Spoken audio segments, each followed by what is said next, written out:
नमस्कार दोस्तों, बहुत बहुत स्वागत है आप सभी का गवर्नमेंट एजुकेशन में। मेरा नाम है जितेंद्र, आप सभी का स्वागत करता हूं। तो चलिए गाइज, हम आगे क्वेश्चन डिस्कस करते हैं जो कि आपके मध्य प्रदेश पुलिस कांस्टेबल के लिए काफ़ी इंपॉर्टेंट क्वेश्चन डिस्कस कर रहे हैं, और साथ में जो एडिशनल इन्फॉर्मेशन जो बताता हूं उन्हीं से आपको क्वेश्चन देखने को आगे को मिलेंगे, तो वो आप ध्यान से सुना करें या फिर आप नोट कर लिया करें। ओके, तो चलिए हम स्टार्ट करते हैं। तो फर्स्ट क्वेश्चन की तरफ बढ़ते हैं। इससे पहले कि अगर आपने वीडियो नहीं देखे तो यहाँ पर एक आई का बटन आ रहा होगा, उस पे क्लिक करके आपको सारी वीडियो की प्लेलिस्ट मिल जाएगी, तो वहाँ से आप सारी वीडियो देख सकते हो। चलिए हम फर्स्ट क्वेश्चन की तरफ बढ़ते हैं। तो पहला है, केंद्र और राज्य सरकारों के सार्वजनिक ऋण का प्रबंधन करता है।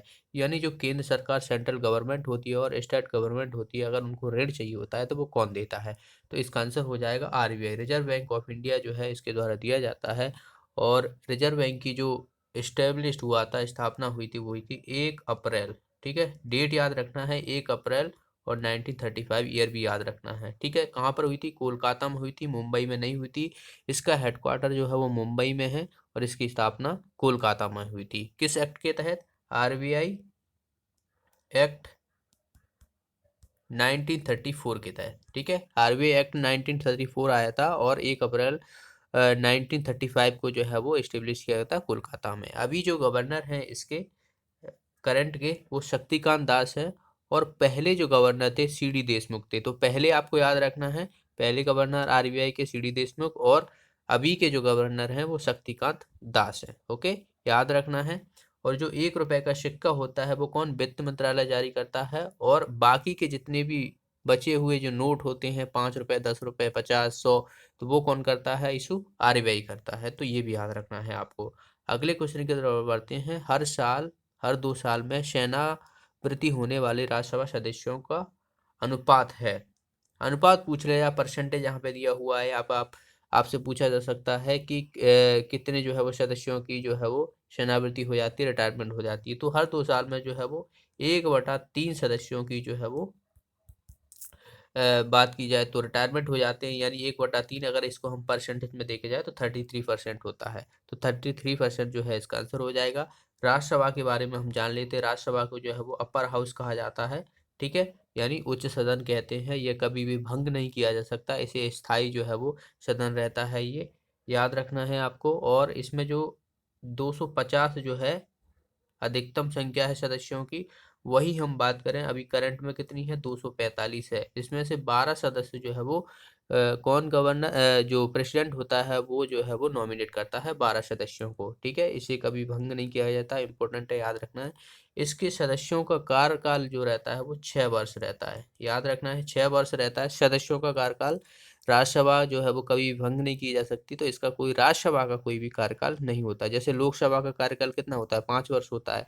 इसी तरीके से राज्यसभा का कोई कार्यकाल नहीं होता है। इसके सदस्यों का कार्यकाल जो रहता है वो 6 वर्ष रहता है। हर 2 वर्ष में 1/3 या 33% जो है वो सदस्य जो है वो रिटायरमेंट कर दिए जाते हैं। मिनिमम एज अगर आपसे पूछ लिया जाए कि मिनिमम एज जो है वो राज्यसभा सदस्यों की कितनी होनी चाहिए, बात की जाए तो 30 ईयर। ठीक है, 30 साल होती है, याद रखना है। आर्टिकल आर्टिकल जो आता है वो 80 आता है। संसद का जो आर्टिकल रहता है वो 79 रहता है। राज्यसभा की बात की जाए तो 80 रहता है, और लोकसभा की बात की जाए तो 81 रहता है। तो ये जो है वो आर्टिकल से भी क्वेश्चन पूछ लिए जाते हैं, तो याद रखना है आपको। अगले क्वेश्चन की तरफ बढ़ते हैं। किस साल में शिवपुरी के राष्ट्रीय पार्क को जो है वो स्थापित किया था? तो शिवपुरी में जो है राष्ट्रीय पार्क को या नेशनल पार्क जो है वो कौन सा है? Madhav national park. Okay, Madhav national park की स्थापना हुई थी 1958 में। तो इसका आंसर हो जाएगा ए ऑप्शन। इंपॉर्टेंट है, याद रखना है। जितने भी डेट हैं खासकर नेशनल पार्कों के, आपको सारी को याद रखना है सभी को। जैसे कि कान्हा की बात की जाए, जो कि कहाँ पे पड़ता है? मंडला में। ये हुआ था एस्टेब्लिश 1955 में, और इसको जो है वो 1973 में प्रोजेक्ट टाइगर में शामिल किया गया था। बांधवगढ़ की मैं बात करूँ तो बांधवगढ़ 1968 में। ठीक है, ये कहाँ पर है? बांधव उमरिया में पड़ता है। वहीं हम बात करें तो वन विहार जो कि भोपाल में है, ये इसकी स्थापना हुई थी 1979। ओके, तो याद रखना है आपको। चलिए अगला क्वेश्चन देखते हैं। नेक्स्ट है यहाँ पर, उस्ताद जवाद अली खान संगीत को इस शैली में गाते हैं। तो ये किस शैली में गाते थे? ये था ठुमरी में। तो डायरेक्ट क्वेश्चन जो है वो पूछा जा सकता है, तो याद रखना है आपको। अगले क्वेश्चन की तरफ बढ़ते हैं। निम्न में से कौन सा शहर कवि बुंदेल की राजधानी हुआ करता था। तो बुंदेलखंड जो क्षेत्र है वहां पर पड़ता है ओरछा। ओरछा की जो बुंदेलखंड की राजधानी हुआ करता था ओरछा। ओरछा जो है वो अभी कौन से निवाड़ी जिले में पड़ता है, जो कि मध्य प्रदेश का जो है वो 52वां जिला है, जो टीकमगढ़ से अलग होकर जो है वो बना है। ये कब हुआ था? 1 अक्टूबर 2018 को जो है वो बनाया गया था। डेट भी आपको याद रखना है। और अभी करंट अफेयर्स की दृष्टि से आपको याद रखना है कि जो ग्वालियर है और ओरछा, इसको जो है वो यूनेस्को में शामिल किया गया है जो पर्यटन दृष्टि से। तो इम्पोर्टेंट है, ये दोनों जिले हैं, आपको याद रखना है। निमाड़ी में ओरछा हो गया और ग्वालियर शहर जिले को, ठीक है। चलिए नेक्स्ट क्वेश्चन की तरफ बढ़ते हैं। नेक्स्ट है कि निम्न में से सबसे छोटी मेमोरी साइज कौन सी है? कंप्यूटर से क्वेश्चन पूछ ले जाते हैं, तो कंप्यूटर भी आपको लेना है, बहुत ही आसान से क्वेश्चन पूछ ले जाते हैं। तो सबसे छोटी की अगर हम बात करें तो केबी, ठीक है। उसके बाद एमबी आती है सबसे, उसके बड़ी, फिर उसके बाद आती है अपनी जीबी, और उसके बाद आती है टेराबाइट। तो ये टेराबाइट हो गई, ये गीगाबाइट हो गई, ये मेगाबाइट हो गई, ये किलोबाइट हो गई। तो सबसे छोटी जो रहती है वो किलोबाइट रहती है। तो यहाँ पर सबसे छोटी पूछी गई है, तो इसका आंसर हो जाएगा डी ऑप्शन। अगले क्वेश्चन की तरफ बढ़ते हैं। नेक्स्ट है, कुछ चीज और याद रखना। एक क्वेश्चन काफी पूछ लिया जाता है कि एक निम्बल बराबर कितना आता है? 4 बिट रहता है, ठीक है। ये काफी क्वेश्चन पूछ लिया जाता है, तो याद रखना है एक निम्बल बराबर 4 बिट, बाइट नहीं बिट, याद रखना है बिट। अगले क्वेश्चन की तरफ बढ़ते हैं। भारतीय राष्ट्रीय कांग्रेस के प्रथम अध्यक्ष कौन है? तो जितने भी प्रथम व्यक्ति हुए हैं, जैसे कि ब्रिटिश की बात की जाए, प्रथम अध्यक्ष हुए, प्रथम महिला अध्यक्ष हुई भारतीय महिला, गांधी जी कब हुए थे अध्यक्ष बने थे कांग्रेस के, तो इन सभी को आपको याद रखना है। तो मैं आपको एक बार बता दूं, पहले तो जो है भूमेश चंद्र बनर्जी जो थे, ये 1885 में जो है वो भारतीय राष्ट्रीय कांग्रेस की स्थापना हुई थी। स्थापना किसके द्वारा? एओएम के द्वारा की गई थी, और इसके अध्यक्ष बने थे डब्ल्यू.सी. बनर्जी। ओके, याद रखना है। वहीं मैं बात करूं कि प्रथम महिला जो एनी बेसेंट थी, प्रथम महिला जो बनी थी भारतीय राष्ट्रीय कांग्रेस की अध्यक्ष, 1917 में बनी थी ये, ठीक है। अगर आपसे भारतीय महिला पूछ ली जाए तो सरोजनी नायडू थी, जो कि 1925 में बनी थी कानपुर अधिवेशन में, ठीक है। और इससे पहले जो हुआ था बेलगांव अधिवेशन, इसमें जो है वो महात्मा गांधी जो है वो इसके अध्यक्ष बने थे, जो बेलगांव में हुआ था 1924 में, ठीक है। मुस्लिम अध्यक्ष पूछ रहे हैं कि प्रथम मुस्लिम अध्यक्ष जो है भारतीय राष्ट्रीय कांग्रेस के कौन थे? तो बदरुद्दीन तैयब जी थे, जो 1887 में बने थे। अगर आपसे ब्रिटिश पूछ लिया है कि पहला ब्रिटिश जो है वो कौन बना था, तो George Yule, okay, George Yule थे, वो 1888 में जो है वो भारतीय राष्ट्रीय कांग्रेस के अध्यक्ष बने थे। ये कहाँ पे स्टेब्लिश हुआ था? ये भारतीय राष्ट्रीय कांग्रेस ये मुंबई में जो है वो स्टेब्लिश की गई थी। इंपॉर्टेंट है, याद रखना है। अगले क्वेश्चन की तरफ बढ़ते हैं कि यूरोप से भारत के कैब मार्ग का आविष्कार सबसे प्रथम इन्होंने किया था। तो कैब मार्ग के द्वारा जो बात की जाए, तो आपको जो कैब रूट मतलब जो समुद्री मार्ग होता है, उसके थ्रू जो है वो भारत का जो है वो डिस्कवर किया गया था। वो किसके द्वारा किया गया था? वास्को डिगामा के द्वारा। तो 1498 जो है ये आए थे। तो इसका आंसर हो जाएगा बी ऑप्शन, ठीक है। कोलंबस ने किसकी की थी? अमेरिका की थी। कोलंबस ने जो है वो अमेरिका की थी, ये की थी 1492 में। तो ये भी याद रखना है। अगले क्वेश्चन की तरफ बढ़ते हैं। नेक्स्ट है यहाँ पर, मध्य प्रदेश में नेपा नगर किस लिए जाना जाता है? तो नेपा नगर जो है वो बुरहानपुर में पड़ता है, और ये जो है वो अखबारी कागज मिल के लिए जाना जाता है। तो इसका आंसर हो जाएगा हमारा बी ऑप्शन। कुछ चीज़ें और याद रखना है, जैसे कि सिक्योरिटी पेपर मिल है, तो होशंगाबाद में है ये, होशंगाबाद में, ठीक है। और बैंक नोट प्रेस अगर आपसे पूछ लिया है तो ये देवास में। तो ये तीनों ही चीज़ याद रखना है।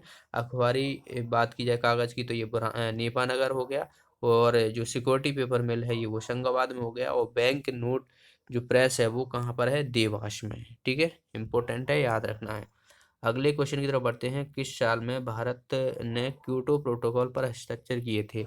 तो क्योटो प्रोटोकॉल से मैंने क्वेश्चन बताया भी था, और इसको जो है वो 2002 में जो है वो क्योटो प्रोटोकॉल में ये भारत जो है वो शामिल हो गया था। क्योटो प्रोटोकॉल जो है वो किससे संबंधित है? जो ग्लोबल वार्मिंग द्वारा जलवायु में जो परिवर्तन हो रहा है उसको रोकने के लिए जो है वो ये क्योटो प्रोटोकॉल जो है वो लाया गया था 1990 में, ठीक है। कहाँ पर? जापान में। क्योटो जो है वो जापान में है। और आपको याद रखना है जो ओजोन है तो O3 को बोलते हैं ओजोन, तो उसके लिए मॉन्ट्रियल प्रोटोकॉल जो है वो बना था 1987 में, ठीक है। 1987 में, तो ये मान से लो इसके 10 साल बाद जो है वो क्योटो प्रोटोकॉल आया था, और 10 साल पहले जो है 1987 में जो है वो मॉन्ट्रियल प्रोटोकॉल आया था 26 अगस्त को, जो कि ओजोन में जो छिद्र हो रहे हैं उसको जो है वो रोकने के लिए जो है ये मॉन्ट्रियल प्रोटोकॉल जो है वो हस्ताक्षर हुआ था। अगले क्वेश्चन की तरफ बढ़ते हैं। नेक्स्ट यहाँ पर भारत में सबसे पुरानी जो है वो तेल रिफाइनरी पूछी गई है, तो ये आसाम में है और इसको जो है वो डिगबोई कहा जाता है। तो इसका आंसर हो जाएगा ए ऑप्शन। आसाम में कुछ चीज़ें और क्वेश्चन पूछ लिया जाता है, जैसे कि विश्व का सबसे जो बड़ा नदी द्वीप है वो कहाँ पर है? आसाम में है, ब्रह्मपुत्र नदी पर है। यहाँ पर जो है वो कांजीरंगा नेशनल पार्क है, जो कि एक सींग गैंड हाथी के लिए का जाना जाता है। मानस नेशनल पार्क हुआ। तो ये नेशनल पार्क जो है वो हमेशा क्वेश्चन जो है वो आपको एग्जाम में देखने को मिल जाते हैं, तो याद रखना है आपको आसाम से। आसाम की जो कैपिटल है वो दिसपुर है। अगले क्वेश्चन की तरफ बढ़ते हैं। पंडित जवाहरलाल नेहरू के बाद भारत के प्रधानमंत्री कौन बने थे? तो आपको पता हो तो भारत के प्रधानमंत्री पहले जो थे वो पंडित जवाहरलाल नेहरू थे, उसके बाद जो बने थे वो गुलजारी लाल नंदा थे। तो इसका आंसर हो जाएगा हमारा डी ऑप्शन। देखिए यहाँ पर मोरारजी देसाई है, तो यहाँ से क्वेश्चन काफी क्वेश्चन पूछ लिए जाते हैं। तो पहली बात तो ये 4th नंबर के जो थे वो प्रधानमंत्री बने थे। इससे पहले जो है वो ये जो है वो फाइनेंस मिनिस्टर थे, जिन्होंने जो है वो 10 बार जो है वो बजट पेश किया था। तो सबसे ज़्यादा अगर आपसे पूछ लिया जाए कि सबसे ज़्यादा जो है वो बजट किसके द्वारा पेश किया गया था, तो मोरारजी देसाई के द्वारा किया गया था, ठीक है। प्राइम मिनिस्टर जो पहली महिला थी वो इंदिरा गांधी थी। अगले क्वेश्चन की तरफ बढ़ते हैं। नेक्स्ट है यहाँ पर भूदान आंदोलन के लिए किसे जाना जाता है? तो बहुत ही आसान सा क्वेश्चन है, इसका आंसर हो जाएगा विनोबा भावे। विनोबा भावे जो है ये भूदान के लिए जाना जाता है, और इन्होंने जो है वो सबसे पहला जो भूदान जो आंदोलन हुआ था, बात की जाए तो कहाँ पे किया था? तेलंगाना में किया गया था 1951 में। तेलंगाना में जगह है पोचमपल्ली। तो पोचमपल्ली, आपको ये जगह भी याद रखना है, यहाँ से भी क्वेश्चन पूछ लिया जाता है। और मध्य प्रदेश में अगर आपसे पूछ लिया जाए तो जबलपुर से संबंधित है ये। अगले क्वेश्चन की तरफ बढ़ते हैं। चतुर्थ नाला पर पूर्व ऐतिहासिक चित्रित रॉक आश्चर्य में स्थित हैं, तो ये कहाँ पर है? ये भानपुर में है। भानपुर अगर आपको ना मिले तो जो है वो आपको रायसेन मिलता है। रायसेन में जो भीमबेटकाएं हैं तो उन्हीं से संबंधित क्वेश्चन है। क्वेश्चन जो है वो थोड़ा घुमा के पूछ लिया गया है, तो आप समझ सकते हो कि रॉक आश्रय जो चित्र शैली, रॉक आर्ट चित्रण जो शैली के लिए जाना जाता है वो भीमबेटकाएं जानी जाती हैं। तो क्वेश्चन थोड़ा घुमा के पूछ लिया गया है, और जगह आपसे पूछ लिया है तो भानपुर है, ठीक है। भानपुर है, भोपाल में पड़ती है, तो भोपाल से थोड़ी दूर ही है, तो इसीलिए जो है वो आपको नज़दीकी जो है वो ऑप्शन चूज करना है। तो इसमें जो है वो भानपुर हो जाएगा। भीमबेटका जो कि 2003 में इसको जो है वो यूनेस्को की विश्व धरोहर में शामिल किया गया था, ठीक है। याद रखना है, जो सेल चित्रों के लिए जानी जाती है।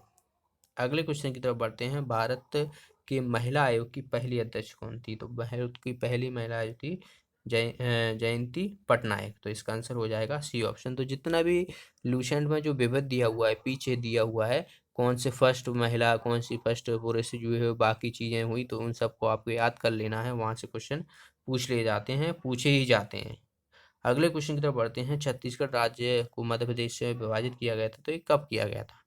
तो 1 नवंबर 2000 को जो है वो मध्य प्रदेश से अलग करके जो है वो छत्तीसगढ़ एक नया राज्य बनाया गया था।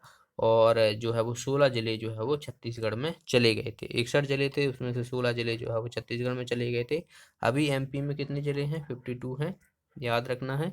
और ओके, और मध्य प्रदेश का जो नाम है वो किसके द्वारा दिया गया था?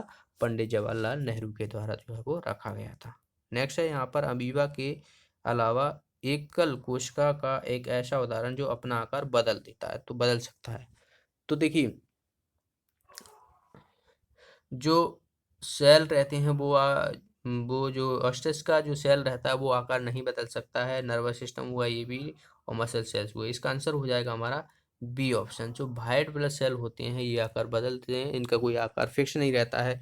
कभी जो है वो आशिया की तरफ हो जाएगा, कभी ऐसा हो जाएगा, तो इनके आकार बदलते रहते हैं। डब्ल्यूबीसी आपको पता हो कि एक ब्लड का पार्ट होता है। ब्लड में जो रहते हैं वो आरबीसी रहते हैं, डब्ल्यूबीसी रहते हैं, प्लेटसेट रहती हैं, और प्लाज्मा रहता है।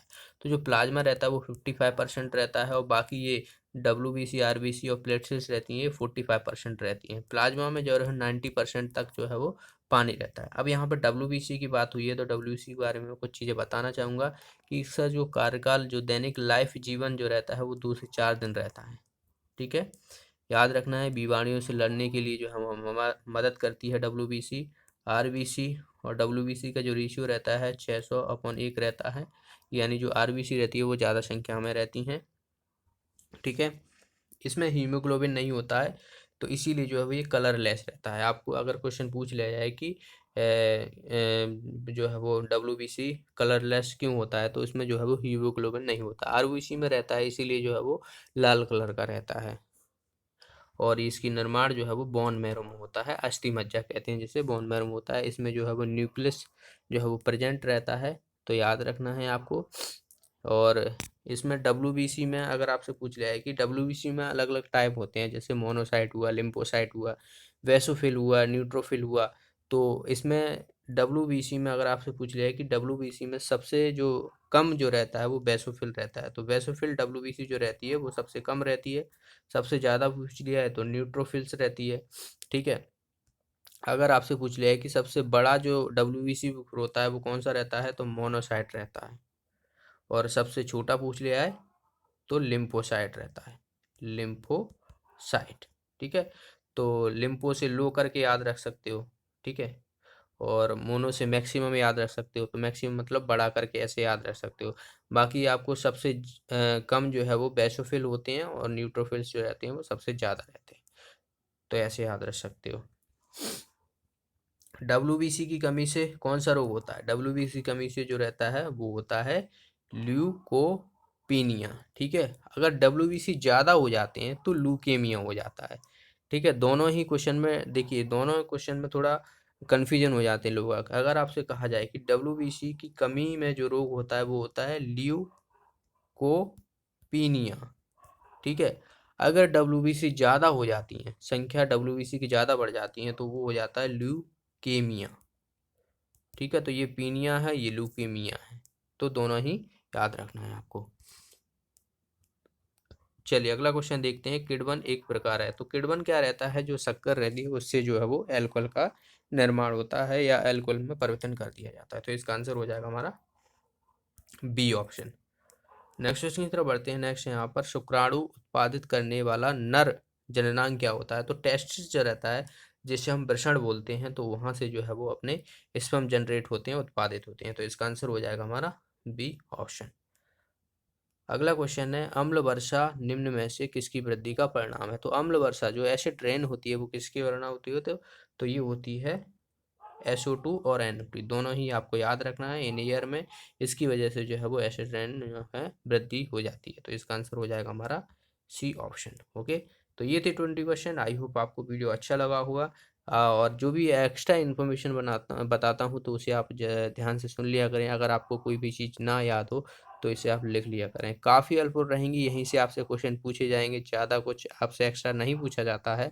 ठीक है, तो वीडियो अच्छा लगा तो वीडियो को लाइक कीजिए और शेयर कीजिए, और साथ में जो साथी ने चैनल को सब्सक्राइब नहीं किया है वो चैनल को सब्सक्राइब कर लेना, और साथ में एक बेल आइकन बन के आएगी, उस पर भी क्लिक कर लीजिएगा, जिसके माध्यम से आपको वीडियो का नोटिफिकेशन मिलता है। तो मिलते हैं अगली वीडियो में। Thanks for watching the video. Have a nice day.